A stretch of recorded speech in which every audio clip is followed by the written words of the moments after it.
Hello, family. Please subscribe and leave a like for us. It means the world to us. Also, share this video to your friends and loved ones and turn on post notifications so you don't miss future videos from us. Thank you as you do so. Sit back and relax as we dive into the story. The air in the master bedroom was heavy with unspoken disappointment. Ruth Daniels sat on the edge of the bed, her hospital folder clutched in trembling hands. Her eyes were dry, but only because she'd cried everything out in the restroom before coming home. It was the fourth failed fertility treatment. The doctor had placed a gentle hand on hers and said with regret, "We may need to consider other options." But Ruth already knew what that meant. She had replayed that sentence 1,000 times in her head by the time she walked into the house.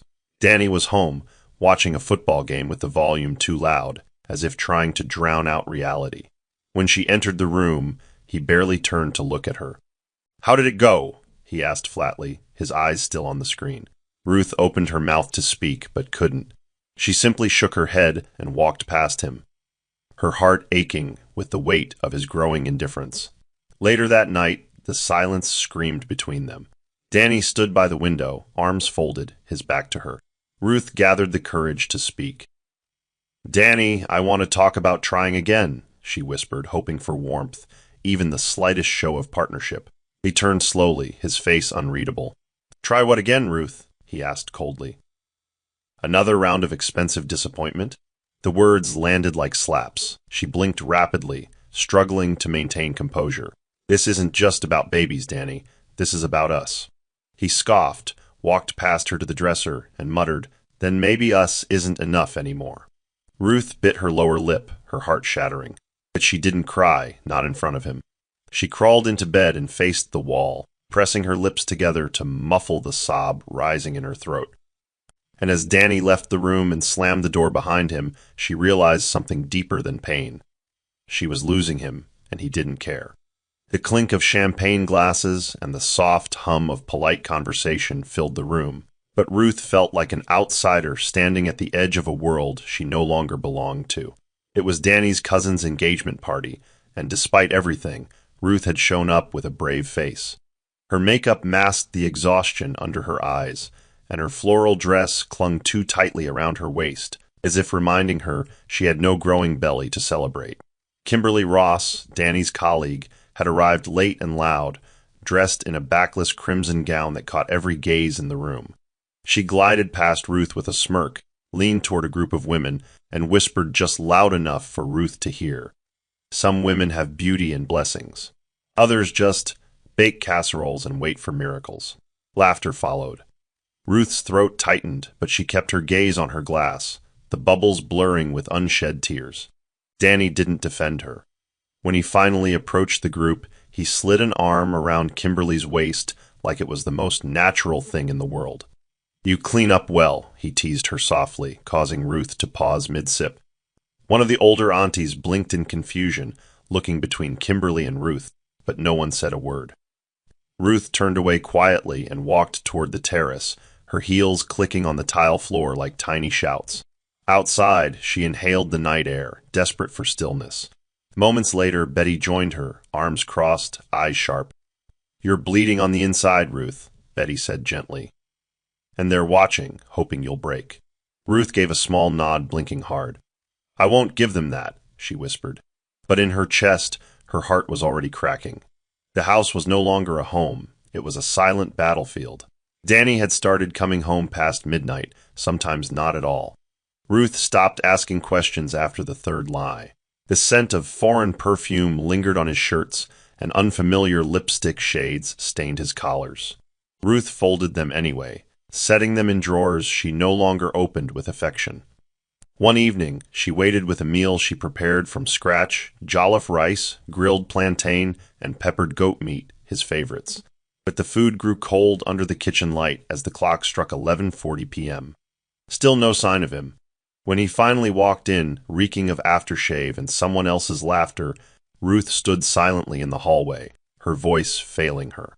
Danny glanced at the food and shrugged, "I already ate," before disappearing into the bathroom. The next morning, Ruth sat on the back porch with Betty, her eyes hollow. I feel like a guest in my own life, she said quietly, clutching her mug of tea. Betty, never one to sugarcoat, stared directly at her. Ruth, stop auditioning for a role he no longer deserves. You don't have to keep proving your worth to someone who's forgotten it. Ruth bit her lip, a tear slipping down her cheek. But if I walk away, what do I have left? She asked. Betty leaned closer and replied with a firm voice. Your peace, Ruth. Your dignity. And someday your smile again. Ruth nodded faintly, but inside, the war between heartbreak and hope raged on. Her marriage wasn't dying, it was already gone. She just hadn't buried it yet. On a cloudy Thursday morning, Ruth watched through the bedroom window as Danny pulled into the driveway with Kimberly in the passenger seat. They didn't even pretend anymore. Kimberly stepped out of the car laughing, tossing her long weave over her shoulder as Danny reached for her hand. Ruth turned from the window before nausea could rise. That night, she sat across from Danny at the dinner table for the first time in weeks.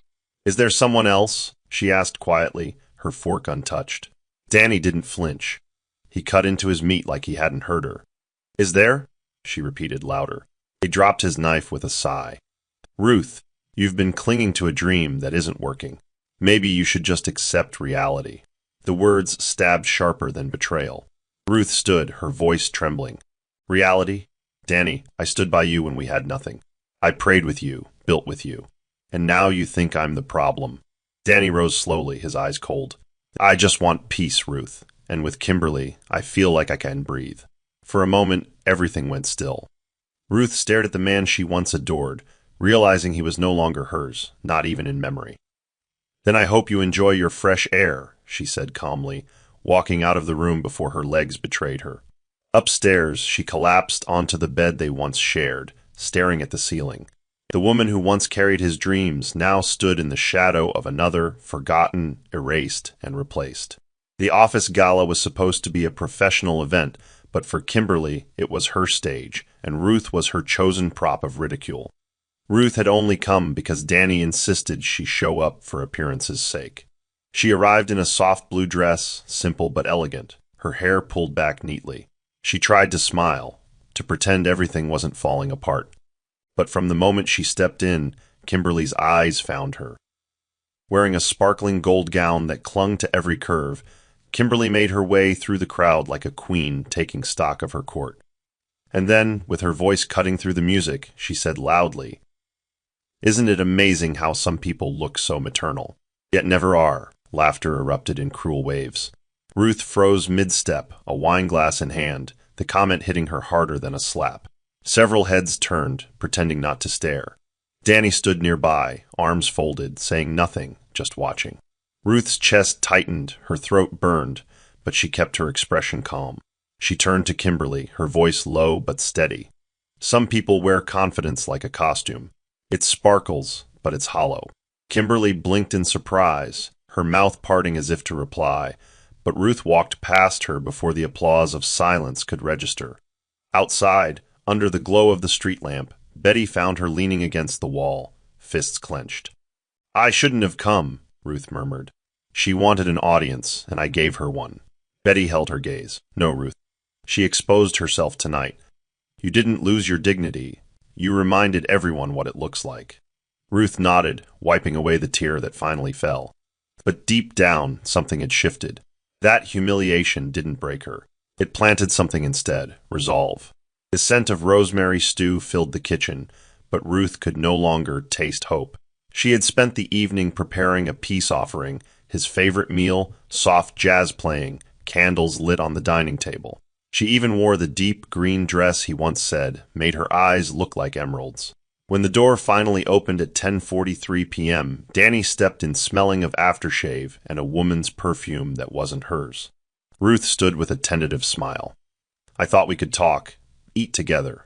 He barely glanced her way. I'm not hungry. He began walking toward the staircase, then paused. Actually, Ruth, I think I want some space. I've been thinking about it. Her voice was barely above a whisper. Space? As in a separation? He didn't turn back. I need clarity. This marriage, it's been draining. The blow was sharp, but familiar now. Ruth stood still as the sound of his footsteps disappeared upstairs. Her fingers gripped the edge of the dining table until her knuckles whitened. She whispered to the empty room, "You promised we'd fight together, not against each other." In the stillness, the only response was the flicker of the candlelight. She sank into a chair, staring at the untouched food before her. The warmth in the room vanished. That night, she didn't cry. She simply sat in silence, listening to the clock tick, waiting for the pain to recede. Upstairs, she heard muffled phone laughter, his, probably Kimberly's voice. Ruth walked into their bedroom quietly, picked up a small duffel bag, and began folding a few clothes. It wasn't the official end. But it was the moment she stopped waiting for him to come back to her heart. The courier arrived at noon with an envelope Ruth already sensed was coming. She thanked him quietly and closed the door. Her fingers trembled as she opened it. Legal language stared back at her, petition for dissolution of marriage. Her stomach twisted. She sat on the couch for a long time, rereading the lines as if they might rewrite themselves. No signature from Danny yet, but it was clear. He wanted this done. Betty arrived minutes later, and Ruth handed her the paper in silence. Betty's jaw clenched. "After everything you've endured, this is how he ends it?" Ruth didn't answer. Her eyes were vacant. It was never about a baby. He made up his mind long ago. But what neither of them expected was Kimberly showing up hours later on Ruth's doorstep. She wore designer sunglasses, lips glossy, and confidence dripping from her every step. "Thought I'd drop this off personally," she said, waving a signed document. "Danny said you'd probably take it better from me. You were just a placeholder, Ruth. I'm the prize." Ruth stood in the doorway, blinking slowly. "Then you must be terrified, Kimberly," she said calmly, "because only insecure women gloat before the ink dries." Kimberly scoffed, but her posture stiffened. "I've won," she hissed. "You're out. I'm in." Ruth stepped forward, her voice quiet but razor-sharp. "Enjoy being in. It's a lonely place when you steal what doesn't belong to you." And with that, she shut the door. She didn't scream. She didn't break down. She simply leaned her head against the wood and exhaled. The papers weren't just a divorce. They were her liberation, sealed and delivered. The day Ruth left, there were no tearful goodbyes. Just silence. Betty arrived early with her old hatchback, and together they folded Ruth's life into cardboard boxes and zipped luggage. The walls of the house, once filled with warmth and laughter, now echoed with nothing but absence. Ruth didn't take much, just what belonged to her. No trace of bitterness showed on her face as she carefully packed a photo frame and removed her name from the wardrobe tag. Danny never appeared. His absence was loud but expected. Kimberly, however, peeked from an upstairs window, arms folded, lips curved in smug amusement. Ruth caught her gaze but didn't look away. For the first time, there was no weakness in her eyes, just quiet finality. As Betty closed the trunk, Ruth took one last look at the home she had poured her soul into. "Are you sure you don't want to leave a note?" Betty asked gently. Ruth shook her head. "He made his choice. I just didn't want to be here to see it become permanent." They drove off without ceremony, the sun casting long shadows over the street. Ruth didn't cry. She watched the neighborhood blur past with a stillness that surprised her. It was over, not with a crash, but with a fading heartbeat. As the city disappeared in the rearview mirror, Ruth whispered more to herself than to Betty. "I gave him every version of me. Now it's time I meet the one he never saw." Betty smiled faintly and replied, "Then let's go find her." The small town of Elora was tucked between hills and time, quiet enough to let the past settle and peaceful enough to breathe in again. Betty helped Ruth find a modest apartment just above a local bookstore, a place that smelled of old pages and healing. The first few days were heavy with silence, but Ruth welcomed it. She didn't owe anyone smiles or explanations here. Mornings started with walks and ended with cups of tea on the small balcony. She watched life carry on around her, unnoticed and unbothered. But healing wasn't linear. At night, the dreams still came, memories of Danny's voice, of Kimberly's laugh, of her own empty arms reaching out for something that never came.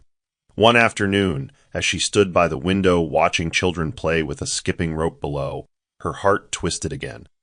She turned away and sat on the floor, wrapping her arms around herself. "I should have been a mother by now," she murmured. The words were barely audible, yet they filled the room. Betty called that evening and asked, "How's your heart today?" Ruth gave a half laugh. "It's learning how to breathe again." Betty paused, then offered, "Healing starts with forgiving yourself too, Ruth." And that night, for the first time in months, Ruth allowed herself to rest without the weight of guilt pressing on her chest. She wasn't whole yet, but something fragile had begun to mend in the quiet corners of her soul. 2 months into her stay in Elora, Ruth stumbled upon a discreet fertility clinic tucked between a flower shop and a retired photography studio. The sign read LifeSpring Wellness, handwritten in modest calligraphy. She almost walked past it, but something, instinct perhaps, made her stop. The receptionist was kind, and the doctor, a gentlewoman named Dr. Uzo, listened without judgment. "I'm not married," Ruth said quietly. "I understand," Dr. Uzo replied. "But you're not here for approval. You're here for options." For the first time, someone offered her a door, not a wall. Over the next hour, they spoke in hushed tones, flipping through charts and procedures, and somewhere in Ruth's chest, something stirred, a fragile, defiant hope. She walked home that day with brochures in hand and a head full of fear and wonder. On her balcony, she sat in the fading light, staring at the packet. "What if it fails again?" she asked herself. But a softer voice within countered, "What if it doesn't?" Later, she called Betty, voice low. "I'm thinking about trying. Alone." Betty didn't hesitate. "You were never alone, Ruth. You were just unheard." That night, Ruth laid the packet beside her on the bed and whispered into the darkness, "I'm not trying to replace what I lost. I'm just giving myself a chance." And for the first time in a long while, sleep came to her gently, without sorrow clinging to its edges. Kimberly stood at the front door of Ruth's former home, twirling the house keys between her fingers like a trophy. "It's official," she said aloud, even though no one was listening. The house looked the same on the outside, but inside, Kimberly was redecorating everything. Ruth's neutral tones were replaced with bold reds and flashy golds. Family photos were taken down and replaced with pictures of Kimberly and Danny smiling at brunches and business galas. "Finally feels like mine," she whispered to herself as movers placed a velvet couch in the living room. Danny, however, seemed distant. He smiled when necessary, but left most decisions to her. When Kimberly brought up repainting the master bedroom, Danny simply replied, "Do whatever you want," without looking up from his phone. To outsiders, it appeared she had won. The woman who once lingered in Danny's shadow now walked proudly through Ruth's halls, her heels clicking like a victory drum. But behind closed doors, small cracks formed. Danny had become cold in moments she expected warmth, and though she laughed louder and dressed brighter, she often found herself pacing at night while he stayed out longer than usual.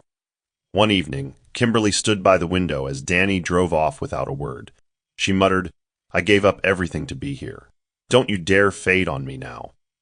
In public, she maintained her role, radiant, dominant, untouchable, but inside she knew something was off. The throne she had taken so boldly felt colder than she'd imagined. 9 months after her triumph, Kimberly gave birth to a baby boy in a luxury hospital suite. She posted the announcement online within hours. "Our little king has arrived. Strong, beautiful, and blessed." The comments flooded in, praise, congratulations, admiration. Danny arrived hours later, slightly breathless, holding a small teddy bear. Kimberly beamed. "Isn't he perfect?" Danny took the child in his arms and forced a smile. "Yeah, he looks healthy." The baby had soft brown skin and round cheeks, but Danny couldn't shake the feeling that he saw more of Kimberly in him than himself. Still, he kissed her forehead and said, "You gave me what Ruth couldn't." Kimberly glowed at the words, even if a quiet tension lingered beneath them. They named him Daniel Jr., Kimberly's idea. "It's only fitting," she said with a smile that didn't ask permission. Friends visited, gifts poured in, and for a while the house filled with new noise and a sense of forward motion. But Danny began spending more time at work again, arriving late, claiming meetings and calls. Kimberly grew agitated when he didn't pick up his phone on time. "You wanted this," she reminded him one night as he walked in past midnight. "You begged for a son." Danny took off his jacket and muttered, "Yeah. I just didn't expect everything else to change so fast." The room fell quiet. Kimberly stood still with the baby in her arms. Even with a child in her hands, she felt oddly empty, as if her win had only deepened her loneliness. Back in Elora, Ruth sat in a sterile exam room, hands trembling slightly as Dr. Uzo read the results. "You're pregnant, Ruth. Congratulations." The words didn't register right away. Ruth blinked. "Are you sure?" she asked, almost afraid to believe it. Dr. Uzo smiled warmly. "Very sure. You're carrying 2 healthy embryos." Ruth covered her mouth with both hands as tears welled up, quiet, grateful, stunned. When she stepped out of the clinic, she called Betty immediately. "Betty," she whispered, her voice shaking, "I'm not just pregnant. I'm having twins." On the other end of the line, Betty let out a joyful scream. "Ruth! Oh my God, Ruth, you're going to be a mother." And just like that, the barren woman they mocked now carried double the miracle. Ruth kept the news close to her chest. No announcements, no posts. Just quiet preparation and daily gratitude.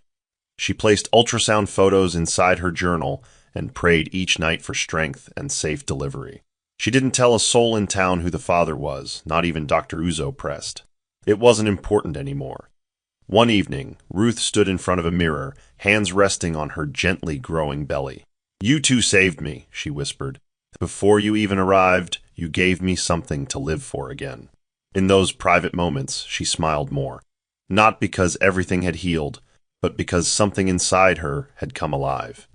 She no longer felt empty. She felt full in every way that mattered. The delivery room was hushed, except for the rhythmic beeping of machines and the focused voices of the medical team. Ruth gripped the bed rails, her body trembling from exertion and pain. Sweat trickled down her temple as she gasped through another contraction. "You're almost there," Dr. Uzo encouraged, gently wiping her brow. "Just one more push, Ruth. You can do this." With a cry that was part agony, part defiance, Ruth gave her final push, and then the room filled with the most sacred sound she had ever heard, a baby's cry. Then came another. 2 tiny lives wailed into the world moments apart, their voices fierce and insistent. Ruth sobbed, not from the pain, but from overwhelming gratitude. "Let me see them," she whispered, barely able to keep her eyes open. 2 nurses placed the twins, 1 boy, 1 girl, on her chest, swaddled and perfect. Her fingers trembled as she touched their cheeks. They were small, their features soft and new, but something about them already felt familiar. One yawned. The other curled into her chest. "Hi," Ruth whispered to them, her voice thick with emotion. "I've waited for you my whole life." Later, after they were bathed and checked, she sat alone in the dim room, holding both babies with wide, unblinking eyes. A tear slid down her cheek as she spoke to God under her breath. "Thank you. Even when I stopped believing, you never left me." And in that sacred silence, with no audience to witness it, a woman once mocked for her emptiness became the mother of 2 miracles. Naming them wasn't rushed, it was intentional. Ruth spent hours with her journal, testing sounds and syllables, wanting names that spoke life and legacy. Finally, she chose Daniel for the boy and Daniela for the girl, names with meaning, drawn not from bitterness, but from triumph. "Not because of who he was," Ruth explained softly to Betty during a video call, "but because of what God did for me in the lion's den." Betty beamed through the screen. "You turned your pain into power, Ruth. I'm so proud of you." Ruth nodded, her eyes on the twins and their bassinets. "They don't need to know who walked away. They just need to know I never did." Each day with them was a revelation. Ruth watched as Daniel stretched in his sleep, his lips curling just like hers. Daniela blinked with wide, curious eyes, dark and deep like the night sky. People in Elora began to notice, but never asked. They only saw a radiant mother and her beautiful children. At the local market, an old woman touched Daniela's hand and said, "These ones came with fire in their breath. You'll see." Ruth smiled but didn't answer. She had learned the power of silence. One evening, she placed both babies in their cots, turned off the lamp, and stood by the window. "You don't need a father's name to carry purpose," she whispered into the night. "You carry mine, and that's enough." Back in the city, Kimberly sat at the dining table while a nanny rocked Junior in the background. Danny walked in, loosened his tie, and barely glanced at either of them. "Did you see the invite from the Lagos Foundation? They want us at the gala this weekend," she said, sipping wine. Danny replied without emotion, "You can go. I have meetings." Kimberly's eyes narrowed. "You've been avoiding everything lately. Even us," He didn't respond, just walked upstairs. That night, she followed him to the bedroom. I gave you a child, Danny. I gave up my career, my life for this. So why do I feel like I'm still competing with a ghost? Danny sat on the edge of the bed, rubbing his temples. Because you never stopped acting like Ruth was your enemy, even after she left. The words stung more than she expected. Kimberly stood frozen, her jaw tight. I won. She's gone. I have your son. This house. Everything. Danny looked up at her with an exhausted stare. Do you? That question unraveled her.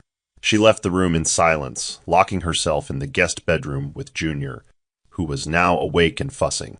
Shh, it's okay, she murmured, rocking him with trembling arms. But deep inside, she knew something wasn't right. Danny was slipping away, just like she feared. And despite everything she took, there was still someone who hadn't truly been replaced. Danny sat in his office, staring at a framed photo of Junior perched on the corner of his desk. Something gnawed at him, an unease he couldn't explain. He tapped the frame, then slowly turned it face down. Lately, he'd begun noticing things. Junior's features were changing, but not in any way that felt familiar. He doesn't have your eyes, Robert had said casually one day over drinks, unaware the comment would burrow into Danny's mind. That night, while Kimberly was asleep, Danny scrolled through baby pictures of himself, comparing them to Junior's. His chest tightened. Maybe I'm overthinking, he muttered, but the doubt didn't ease. It deepened with every passing day. At breakfast, Kimberly was feeding Junior mashed bananas while scrolling through her phone. He's starting to favor my side of the family, she said with forced lightness. Danny nodded but said nothing. His silence drew her eyes upward. You've been acting strange, she accused. He sighed, setting his coffee down. Do you remember when you first told me you were pregnant? How far along were you again? Kimberly's hands paused midair. Why are you asking me that now? Danny leaned forward slightly, his voice low. Because something doesn't add up. She scoffed, standing up sharply. Don't start with this, Danny. You're being paranoid. But Danny had already made up his mind. He needed clarity, and he wasn't going to get it from her mouth alone. It was over dinner at his mother's house that Danny's suspicions found an unexpected ally. His mother, Mrs. Daniels, adored her grandson, but even she had begun to notice things. As she gently rocked Junior in her arms, she glanced at Danny with thoughtful eyes. You were a fussy baby, she said, smiling. Always clinging to me. He's quieter, different. Danny gave a tight smile. Children are all different, Mum. But she continued, her voice softer. It's not just his temperament. His ears, his chin. They don't resemble you or Kimberly. You sure of his paternity, Daniel? The question, spoken so casually, hit like a thunderclap. He couldn't bring himself to answer. Later, as he drove home, her words looped in his mind. He remembered how early Kimberly claimed to be pregnant after their affair started, how quickly she insisted it was his. He never questioned it then. Why would he? She had delivered what Ruth never could. But now, doubt whispered louder. When he walked into the house, Kimberly was in the living room, bottle-feeding Junior while watching a show. Everything all right? She asked. Danny replied with a measured calm. Just something Mum said. Got me thinking. She stiffened. Thinking about what? He shook his head. I'll let you know when I figure it out. And he walked upstairs, leaving her alone with her unease growing faster than the child in her arms. Back in Elora, Ruth received an unexpected email from the organizers of a women's leadership conference in Ibadan. Someone had seen her discreet mentorship sessions in town and recommended her. The invitation read, Your journey is worth hearing. We'd be honored if you'd share it. Ruth hesitated. Speaking publicly meant vulnerability and exposure. She stared at the email for hours. When Betty came to visit that evening, Ruth handed her the phone. I don't know if I'm ready. Betty read through it and placed a gentle hand on her shoulder. You don't need to tell them everything. Just tell them what you've overcome. There's power in that. Ruth bit her lip.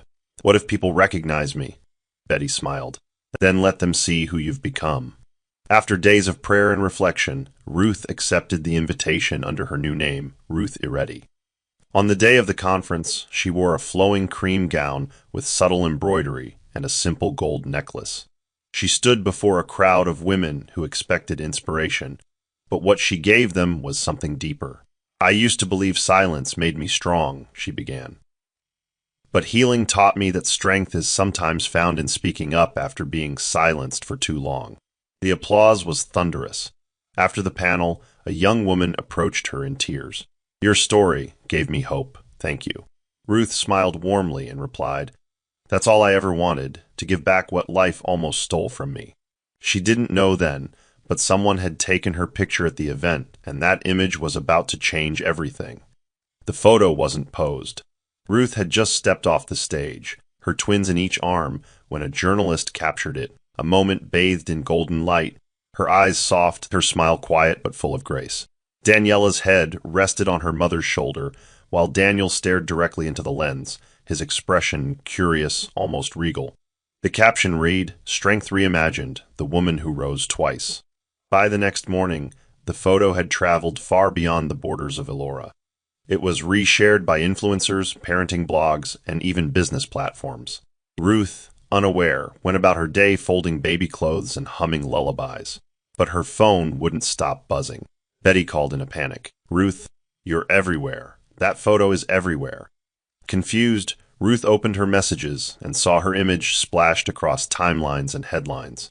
Her hands trembled as she sat down slowly, blinking at the screen. In another corner of the city, Kimberly scrolled through her feed while getting her nails done. She paused at the sight of Ruth's photo, elegant, motherly, triumphant. Her throat tightened. The twins, they looked familiar. Too familiar. She zoomed in on the boy. "No," she muttered, eyes wide. At home, Danny had also seen the image. It popped up on LinkedIn under a post titled, "From Rejection to Redemption." He stared at the screen, unable to move. His heart thudded against his chest as his eyes locked on the boy. Daniel's nose, his jawline, it was like looking into a mirror. Kimberly noticed his silence that evening and asked casually, "Rough day?" Danny replied without looking at her, "Did you see the picture?" She froze. "What picture?" He turned his phone around. She swallowed hard. "So, she had kids? Must be someone else's." Danny stared at her. "Are you sure?" And for the first time since her victory, Kimberly couldn't answer him.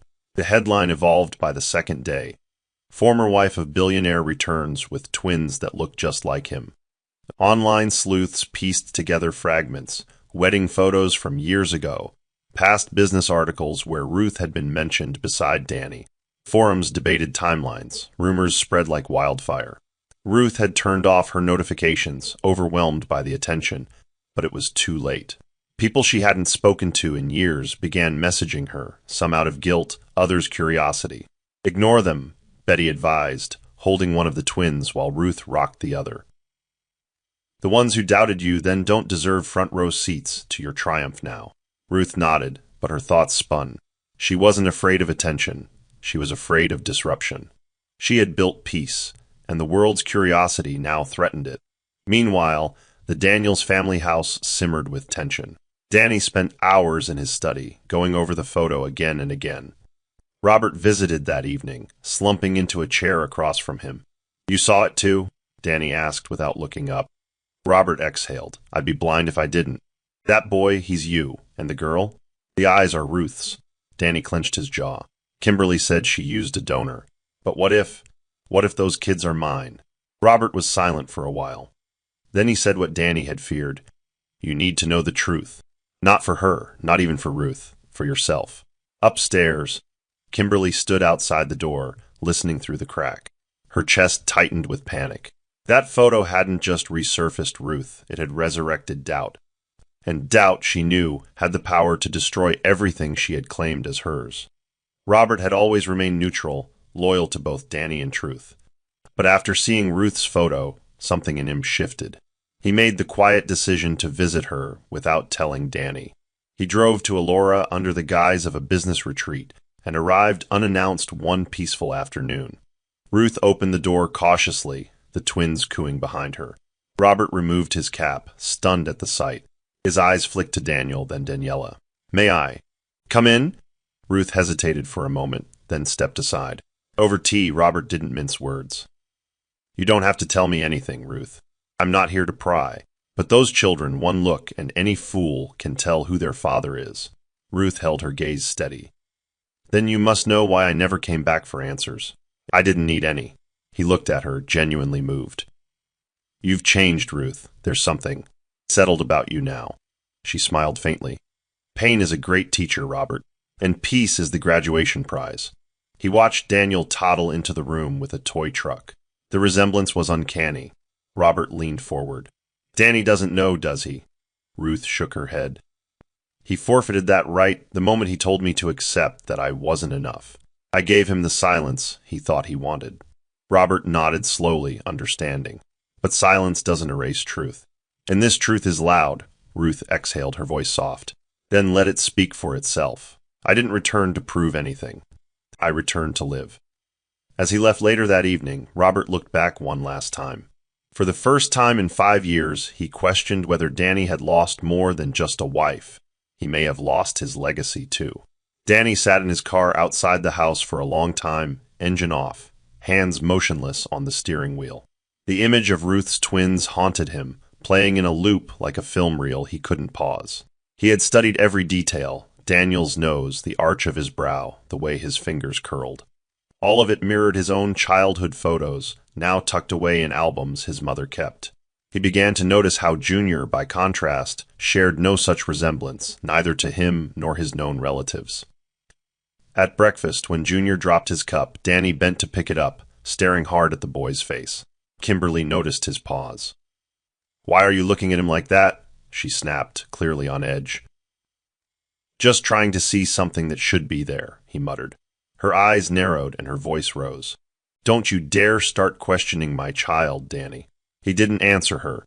The silence between them stretched painfully long that morning, thick with distrust. After Kimberly left to take Junior for a walk, Danny headed straight for his mother's house. She welcomed him in, surprised at his unannounced visit. Mum, he said, sinking onto the couch, I think I've made a terrible mistake. She listened, quietly serving him tea as he explained everything, Ruth's twins, the resemblance, the timeline. When he finished, she spoke carefully. Son, when you left Ruth, you didn't just walk away from a marriage, you abandoned a covenant. And sometimes the consequences don't show up until you're standing in front of what could have been yours. Danny looked down. If they're mine, I need to know. I can't live not knowing anymore. His mother placed a hand on his shoulder. Then stop guessing, Danny. Ask the one person who holds the truth. But Danny already knew Ruth wasn't going to give him anything. He'd have to find it another way. That night, Kimberly paced the bedroom while Danny scrolled silently through his phone, oblivious to the storm brewing beside him. So that's it, she snapped.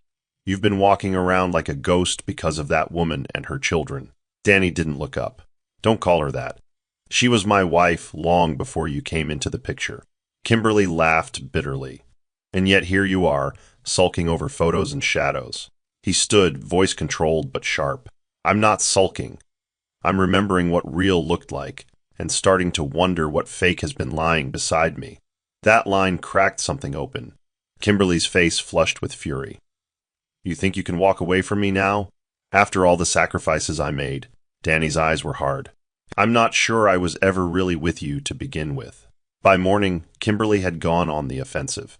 She took to social media, posting pictures of herself and Junior, captioned with pointed remarks. Some women need a DNA test to feel secure. I have my man and my baby, no confusion here. The comments section lit up with speculation. Ruth's inbox flooded again, but she didn't respond. Instead, she rocked Daniela in one arm and whispered to Betty, when a woman screams that loud, it's usually because she hears the truth knocking. Betty nodded. Let her burn her own castle. You don't need to strike back. Meanwhile, Danny saw the posts and seethed.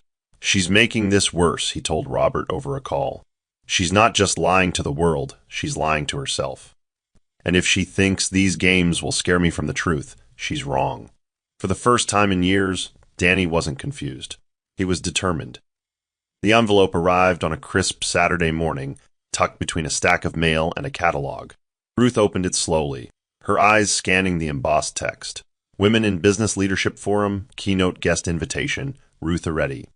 She placed the letter on the table and exhaled. The forum was one of the most prestigious gatherings in the region, one Danny's company often sponsored. Betty walked in just as Ruth sat staring at it. "What's that look?" she asked. Ruth slid the envelope toward her. "An invitation to a place I never imagined I'd belong." Betty smiled. "Then you have to go. You've earned every seat they offer you." Ruth hesitated. Danny might be there. Or Kimberly. Betty shrugged. "Let them be. They'll see you, not the version they discarded, but the woman who survived."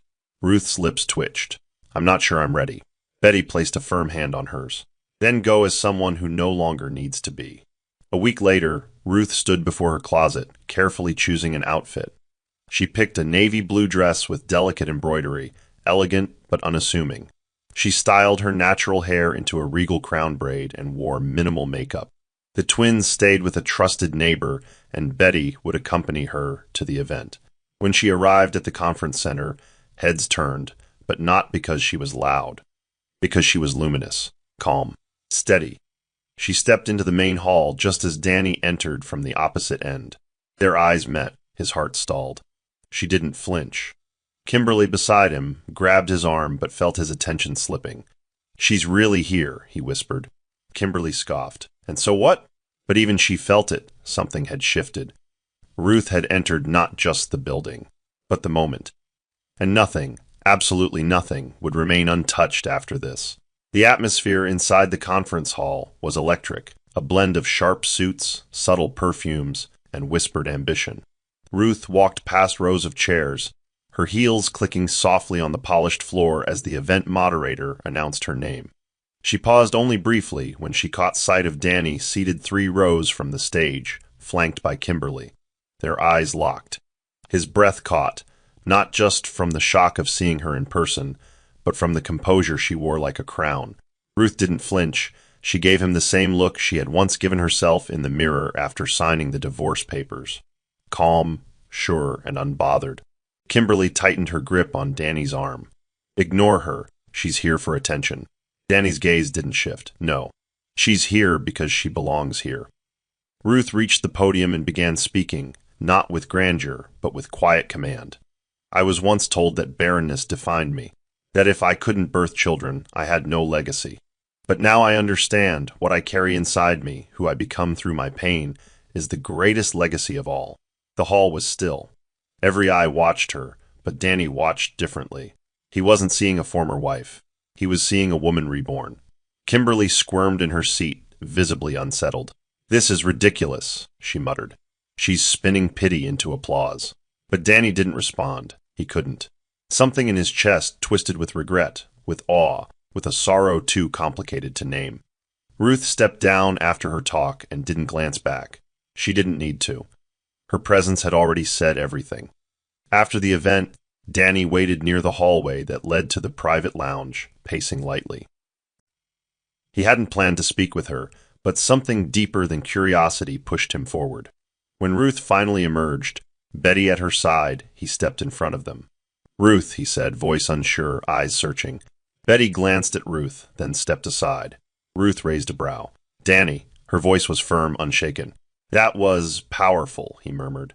"You've changed." Ruth folded her arms. "People tend to grow when the weight that held them down is gone."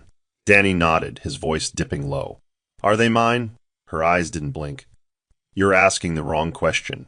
He frowned. "Then what's the right one?" Ruth stepped closer, her tone steady. "You should be asking why it took twins in a photo to remember the woman you walked away from." His breath hitched. "I didn't know." "I didn't," she interrupted gently. "You didn't care to find out. There's a difference." A long silence followed before she added, "They don't need a man who doubts their worth, and I no longer need one who doubts mine." Danny swallowed hard. "I just want to know the truth." Ruth nodded slowly, "Then chase it. But don't expect me to hand it to you. You gave up your access the moment you gave up your vows." As she walked away with Betty, Danny stood frozen. The woman who once begged for his love now left him speechless, with dignity that no DNA test could ever quantify. The following week was heavy with tension. Kimberly noticed Danny's silence deepening, his movements slower, his glances at Junior longer and harder to interpret. She tried to distract him with outings and parties, but he barely engaged. Finally, one morning at breakfast, Danny set down his cup and looked her straight in the eye. "I want a DNA test," he said plainly. Kimberly froze. "What?" she whispered, as if the word itself was a betrayal. "You heard me," he replied. "I want to know for sure." Her hand trembled as she picked up Junior from the high chair. "Is it because of that photo?" "Because of her." Danny stood, his voice steady. "No, Kimberly. It's because of every day since he was born that I've questioned something I never had the courage to face." Kimberly's anger boiled over. "After everything I gave up for you, you're going to humiliate me with a test?" Danny didn't flinch. "If there's nothing to hide, then there's nothing to fear." Her face contorted in rage and panic. "You think Ruth didn't set this up? You think she didn't plant all this?" Danny shook his head slowly. "Ruth didn't say a word. And maybe that's what makes me trust her more than I've ever trusted you." Kimberly's chest rose and fell in sharp breaths. "I won't do it," she said, voice brittle. Danny looked at her with cold resolve. "Then you've answered me without the test." He walked out of the room as she collapsed onto the couch, clutching Junior to her chest. For the first time since stealing the throne, Kimberly realized something far worse than Ruth's return had arrived, truth. And it was hungry. The dining room was quiet, eerily so. The long table, usually reserved for business dinners or catered brunches, now bore only one item at its center: a plain white envelope with a hospital seal.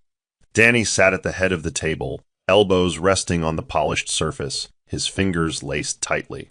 Kimberly stood behind him, arms crossed, her breath shallow. Junior played on the floor nearby, unaware of the storm his existence had stirred. A nurse had collected the samples quietly days ago, one from Danny, one from Junior. Kimberly had reluctantly agreed, cornered by the consequences of refusal. And now, the envelope trembled in Danny's hand like it held fire. He opened it slowly, sliding out the thin sheet with clinical detachment. His eyes scanned the paper once, twice before they closed. He didn't speak immediately. Kimberly's voice cracked the silence. "Well?" Danny placed the paper down in front of her. "He's not mine." The words shattered her. She stepped back, covering her mouth. "Danny, He rose, the chair scraping sharply behind him. "You let me name him Daniel Jr. You built an entire lie around a child who never shared my blood." Kimberly reached for his arm. "I thought he was. I wasn't sure at first, but by the time I found out." Danny yanked away. "You replaced a woman I broke, gave me what I thought was redemption, and all along, you knew I was living a lie." Tears streamed down Kimberly's face. "He's still our son." Danny's voice lowered, but it cut deeper. "No, he's yours. And this is where I stop pretending." And with that, he walked out, the truth trailing behind him like an unforgiving shadow. A week later, Ruth sat in her garden under the soft warmth of evening sun, Daniel crawling at her feet, while Daniela sat nearby with a crayon-streaked sketchpad. The world had buzzed in her absence, messages, news outlets, apologies from former acquaintances. She ignored them all. She had nothing to reclaim. She had already won. Betty walked in through the gate with a smile, holding a newspaper. "You made the front page again," she teased. Ruth chuckled, brushing a curl from her face. Fame was never the goal, peace was. Betty handed her the paper anyway. The headline read, "Ex-wife twice blessed, the woman who never needed revenge." Ruth scanned it briefly before folding it in half and setting it aside. Moments later, footsteps approached the gate, measured, hesitant. She looked up to see Danny, holding a small folder. He paused when he saw her. "May I?" Ruth gestured to the empty chair. He sat down slowly, watching the twins. His voice was quieter than she remembered. "I have no right to ask for anything. I just wanted to say, I'm sorry." Ruth nodded, eyes on her children. "You lost me the day you measured my worth by what I couldn't give at the time." Danny swallowed hard. "They look just like me," he whispered. "Yes," she replied gently, "but they'll never have to unlearn who they are to earn love. I owe them that." He handed her the folder, then stood. "If you ever need anything." She stopped him with a glance. "We don't." As he turned to leave, Ruth leaned back, breathing deeply. She didn't need applause, validation, or an apology. Her peace had never depended on him. She had walked through fire and emerged with two lights of her own. Here's the Bible verse, Isaiah 61, verse 7. "Instead of your shame, you will receive a double portion, and instead of disgrace, you will rejoice in your inheritance." And so you will inherit a double portion in your land, and everlasting joy will be yours. Explanation. This verse perfectly mirrors Ruth's journey. She was mocked, abandoned, and shamed, but in time, God gave her double for her loss. Not just one child, but twins. And beyond children, she inherited peace, wholeness, and a new identity no man could strip away. Moral of the story. Never define your worth by someone else's inability to see it. When people reject, replace, or ridicule you, don't let their decisions become your identity. Sometimes silence is the loudest answer, and healing is the best revenge. Truth may take time, but it never loses its power. And when it arrives, it restores more than what was taken. Ruth never fought for validation, she fought for peace. And in the end, peace crowned her story, not bitterness. That's the end of the story. What did you learn from this story? Drop your thoughts in the comment section. Leave a like and don't forget to subscribe and turn on post notification so that you'll be notified whenever we drop our next videos. Also, share this video to someone who might be interested. Thank you so much